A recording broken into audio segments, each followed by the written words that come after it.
علمی نالج کے معزز خواتین و حضرات، السلام علیکم۔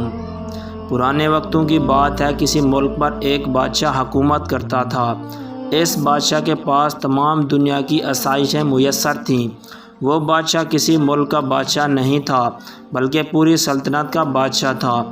اس بادشاہ کے محل میں ایک ہی وقت میں 1000 ملازم کام کرتے تھے۔ اس بادشاہ کی اپنی خاطر تواضع کے لیے 10,000 سپاہی ہر وقت اس کے ساتھ رہتے۔ اس بادشاہ نے اتنا بڑا محل تعمیر کروایا تھا کہ ایک سپاہی اگر 24 گھنٹے اس میں گھومتا رہے تو وہ پورے محل کی سیر نہیں کر سکتا تھا۔ بادشاہ کے پاس دنیا کے قیمتی گھوڑے موجود تھے۔ وہ بہت ہی نرم مزاج انسان تھا۔ اس بادشاہ نے دنیا کی تمام قیمتی جانور بھی اپنے محل میں رکھے ہوئے تھے۔ وہ اپنا قیمتی وقت ان جانوروں کے ساتھ بھی گزارتا تھا۔ لیکن اس بادشاہ کے پاس دنیا کی ہر آسائش میسر ہونے کے باوجود اس بادشاہ نے ابھی تک شادی نہیں کی تھی۔ وہ عورت ذات سے بہت سخت نفرت کرتا تھا۔ وہ بادشاہ اتنا امیر ہونے کے ساتھ ساتھ بہت سخی بھی تھا۔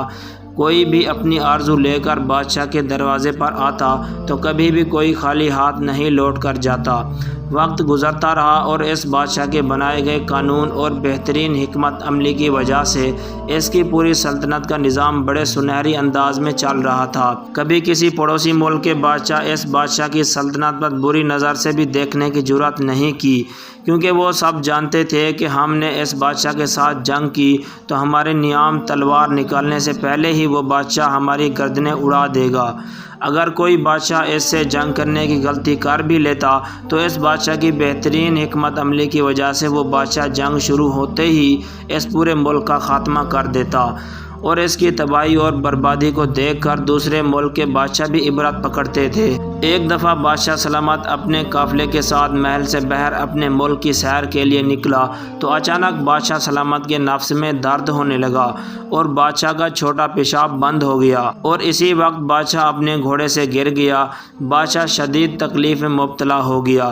بادشاہ کے وزیر اور اپنے سپاہی بادشاہ کو محل لے آئے اور شاہی طبیب سے بادشاہ سلامت کا علاج شروع کروا دیا۔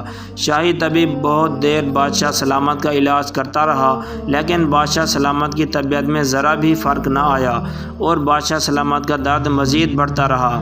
بادشاہ اپنے بستر پر تڑپنے لگا۔ یہ دیکھتے ہی دیکھتے شاہی طبیب کانپنے لگا اور اس نے بادشاہ کے وزیر کو کہا کہ جاؤ اور سلطنت میں کسی دوسرے طبیب کو ڈھونڈ کر لاؤ، کیونکہ بادشاہ سلامت کی طبیعت میری سمجھ میں بالکل نہیں آ رہی۔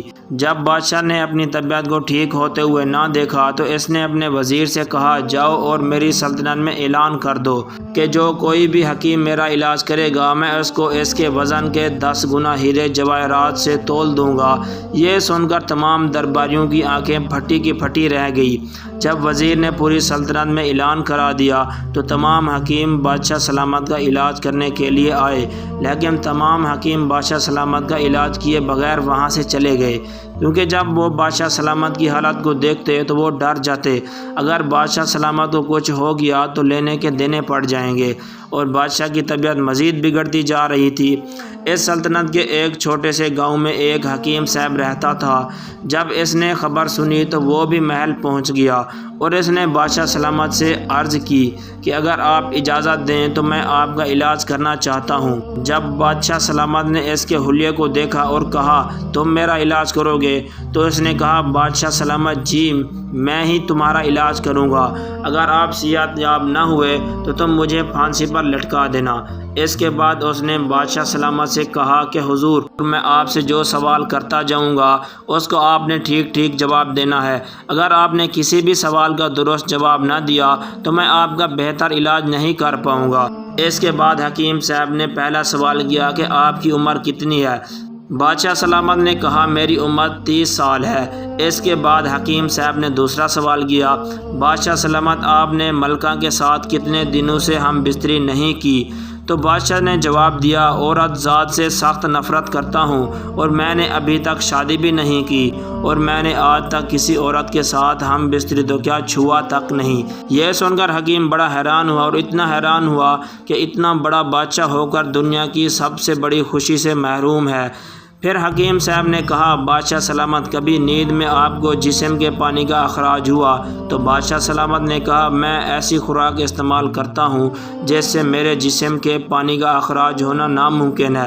یہ سن کر اس حکیم نے کہا بادشاہ سلامت اگر آپ نے یہ دونوں کام نہیں کیے تو پھر آپ کا علاج ناممکن ہے۔